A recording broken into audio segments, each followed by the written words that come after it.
Hello, hello, hello. Today is, I think it's day 6. Oh my gosh. Day 6 of the 12 gifts of Christmas. How excited are we? And today is the gift of being versus doing. One of the hardest, actually, for a crazy busy woman. My necklace is bothering me. Um, so Whoa. I know in my own journey, this is the one that I continually build a muscle on. When you're crazy busy, you're constantly doing. Yesterday we talked about action and action on behalf of yourself and how important that is, to build in time for yourself in your doing, also to build in time in your calendar for self-care and all of those wonderful things. But today is a little different. Like, how hard is it to just sit in the being of you? The doing, getting satisfaction out of doing, getting value out of doing, getting validation out of doing, doing, versus being. I think the problem with crazy busy women is we have a really hard time just being because our mind starts to happen. We start to think about things we don't want to think about, maybe even feel things we don't want to feel. So if we're constantly doing, we never have to think about the things that are bothering us in our life, the things that are lacking in our life. We don't have to do that because we're constantly going, doing. The crazy busy bee versus just be. My dog is scratching. I'm sorry if you hear that. So, what would it look like in your life if you had more time to just be? Just be. And what it looks like is in our life, we're constantly pushing, making things happen, basically pushing to make things happen. Go, but also push. What would it look like if we just let it flow? Being is flow, pushing is not flow. And oftentimes we're pushing when the most important thing we can do is sit back and let it flow. We're actually slowing ourselves down in a way by constantly pushing. I know that sounds crazy because we think that's how we get everything done, but flow needs to happen. And when flow happens, things move, happen. Flow, we talk a lot about contraction and then expansion. And I want you more in expansion because expansion is where joy is, expansion where is collaboration is, expansion is where creativity is, expansion is where possibilities live. Contraction is where survival happens, scarcity happens, stress happens, black and white thinking happens. And so I want you in expansion. And when we're pushing, doing, there's no time for flow, there's no time for breath, and there's no time for you. So, what would your life look like if you had some moments of just being versus doing? This is a big one, okay? Because it's wrapped up in a lot of stuff. So, I'm going to try to break it down in 15 minutes or less. The first way that we are, in no particular order, but the first one that comes to mind in the way that we're doing and the danger of that is that we are putting our worth, our self-worth in validation of achievements or doing or accomplishments versus just being who we are. So we're earning our keep, we're earning our value by doing versus knowing that we are valued and a value to people by just being who we are. Think about that for a second. How much of your doing and pushing comes from a place of wanting validation? And why can't you give that to yourself? Because being is knowing that no matter what, all is good. I am good. I am worthy. I am great. I'm a contribution. I'm all those things. But push can look defensive. It can look desperate. It can look stressful. It can look aggressive when not done appropriately. It can look like I got to make things happen. Swirl, stress. And we wonder why we're exhausted versus like sitting back and allowing things to flow And I know that's the antithesis of what we think makes things happen, is by sitting back. And I don't mean not following through on your responsibilities. I'm just saying, how much are you pushing and getting nowhere? An example would be, I write a lot for what I do for a living, right? And sometimes my writing muscle is just not wanting to come out and play. And so I'll force it. I'll force it. I'll force it. I'll force it. I'll sit here and kind of punish myself, or I'm not going to do anything until this gets done.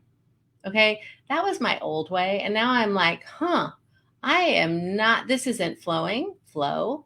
Maybe I just need to change channels for a bit and come back when it is in flow instead of pushing and torturing myself. So I'll get up now and I'll be aware that it's not happening. And instead of forcing myself, and by the way, by forcing, I mean I'm sitting at my computer getting frustrated with myself and then beating myself up and still not writing, and punishing myself, I'll get up and I'll do something else. I work from home, so I'll get up and walk around the house, or I'll get up and fold some laundry, or I'll get up and just sit and read a book, or breathe and do some meditation. All of those things, I let it flow. I don't push it, right? That's one way. Is how often in your life are you pushing to get things done instead of just allowing it, listening to the messages happening in your body and allowing flow to happen versus torture and push.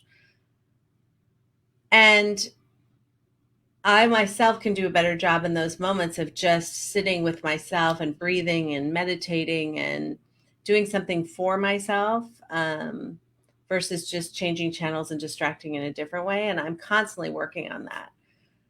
But at least I'm aware that the pushing isn't working anymore and I get back to flow. And then when I give myself that time and air and breath, and what happens most is I go outside and I have this backyard I love, and I'll just breathe a couple times, maybe play with my dog. And then I'll come back after lunch or whatever, give myself a break. And then guess what? It's there, or a part of it's there. And I don't force it. I write a part of it and then I give myself flow again. So like, how much are you pushing? And how productive is that really? Okay. Or is it just your own version of self-torture? And then, the pushing is I have to, right? The have tos. I have to do this today. I have to do this today. I need to do this today. Those words are very pressure words, right? Versus I want to, I choose to, I'm lucky enough to, any of those. Just changing your language can change your energy big time. So if you hear yourself saying have to and need to, how about I choose to, I want to, I get to? That simple shift will get you back into flow and a little more being and present. And being can also mean present, like being present versus swirling out here or on this thing, phone. Being present and being one with yourself and one with others that you're actually talking to, instead of on a Zoom call with Twitter up or working on a document while you're trying to do multitasking. That has its time and place. But it also is a stress tool. You got so many things going on, you don't even know how to be with yourself anymore. And when you're with yourself, we talk about the fear of messages coming up you've been pushing down for a really long time, feelings coming up that you don't want to deal with, or just the uncomfortableness of sitting and doing nothing because you've been going for so damn long. And that's not how you want to live your life. Being uncomfortable with just being and having some time to yourself, right? Another way that we push and do in a way that is bypassing our heart and our feelings and the being of us is the how questions. So that we've already talked about the need to, but the how. How am I going to make that happen? How am I going to make that happen? Sometimes we're asking the universe or ourself or God or whatever you believe questions that the answers aren't there yet. And so we're in this swirl of now, oh my God, oh my God, oh my God, I don't know how I'm going to do this. Instead of what would it look like if I got this done? And the what's and the why's. Why is this? Why am I struggling? And get curious about that. Versus the how's is a push. A how is a push, and it's a stress inducer. So is need to and have tos. So what would it look like if you watched out for how many times you use the word how? How am I going to do this when the answer may not be ready for you? And so maybe, what would it look like if I did this a different way? What would it look like if I asked for help? What would it look like getting creative? What is a creative word? What would it look like if I just set aside the desire to get this done now?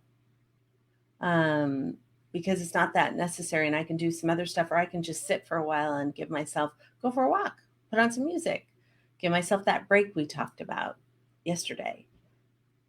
So really watching out for the word how, which is a push word and a do word. And then finally, what's so wrong with being with yourself? What are you afraid of? Like,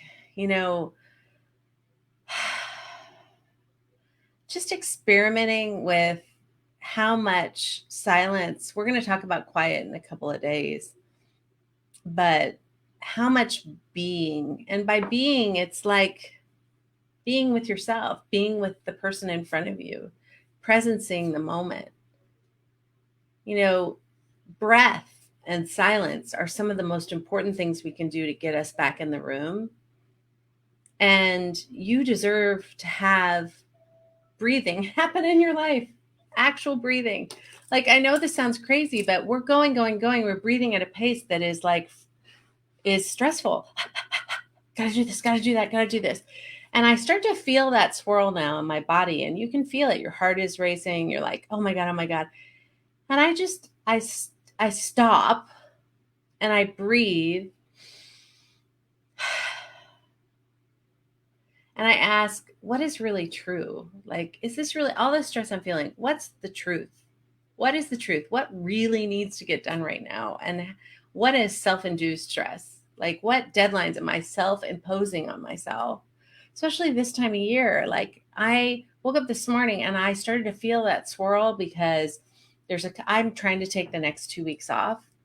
I will take the next 2 weeks off, except these gifts, which I'll get on and talk to you guys about. But otherwise, I'm going to not have meetings. I'm not going to have calls. And so I'm under this pressure, self-induced pressure, to get everything done by Friday. And all of a sudden it's Wednesday and I'm like, and I woke up this morning with that energy. And I just breathed, and I got to the place where I just breathed, no music, no nothing, just breathed and sat with myself in my being and asked questions like, okay, what's really important? What's the single most important thing I need to do today? Let's tackle that.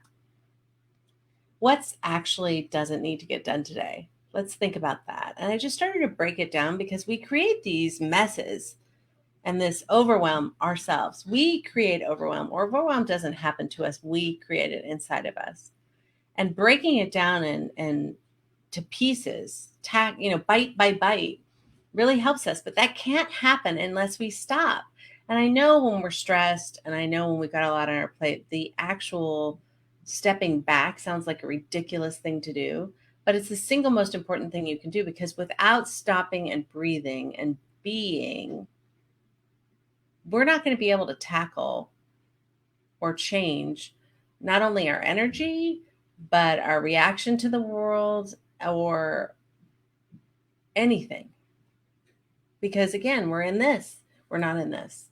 Solutions do not come in this. Pushing comes in this. We force things to happen. We make things happen. Go, go, go. And the energy behind that isn't our best self. It's stressful self. So we're probably short and a little bitchy with people. We're not our best self. We're not in collaboration, listening mode. We're in doing mode. Man, let's make this happen. Get it done. Check, check, check. Versus like giving some space and being and saying, Jesus, I am so in a swirl right now. Jesus, I am so overwhelmed right now. What I need to do, crazy enough, is just stop, breathe, and really ask myself some questions of why I'm feeling this way and what's the truth. Because we're creating false messages all the time for us, and it creates that overwhelm. And pile on, what's the truth? Separate it. What's the single most important thing I need? What are the top 3 things I need to do today? Focus on those, and everything else will take care of itself. Because in your heart, your to-do list will never be done. Even by Friday, there will be things I don't get done. Guess what? I put them on the list. They're not that important. And I'm creating my own version of stress. I'm self-imposed stress because I've told myself I want to get this done. And I do that all the time. And then I have to stop and be with myself. And I just think that, a huge gateway for all of us here as crazy busy women is choosing to live differently, choosing to get out of the push. Don't lean in all the time and push, push, push and force, force, force. What does leaning back, stopping and breathing and letting flow happen look like? And just little questions. Like I've given you some great examples today about literally watching the words you're using that are creating stress and pressure in your life. Need to, have to, change it to want to, choose to, can make a huge shift in your perspective, your energy, and your overwhelm. Another one is stop asking how, because the answer might not be there for you yet. So get more creative in the what would it look like, or why am I feeling so pressured about this? What's really behind that? And how true is it really? That's a really creative place to be. I want you to be in a place of curiosity versus pushing, and then breathing when you're feeling the swirl and pressure, especially this time of year. Like, all these, what's the truth? What is the truth of what has to happen? What are the facts about what has to happen? And then get creative. Are there other ways I can tackle it? Can I delegate some of it? Can I just stop friggin' beating myself up over stuff that I've created and just breathe? Can I just step outside and step into energy and nature? That'll change my state immediately.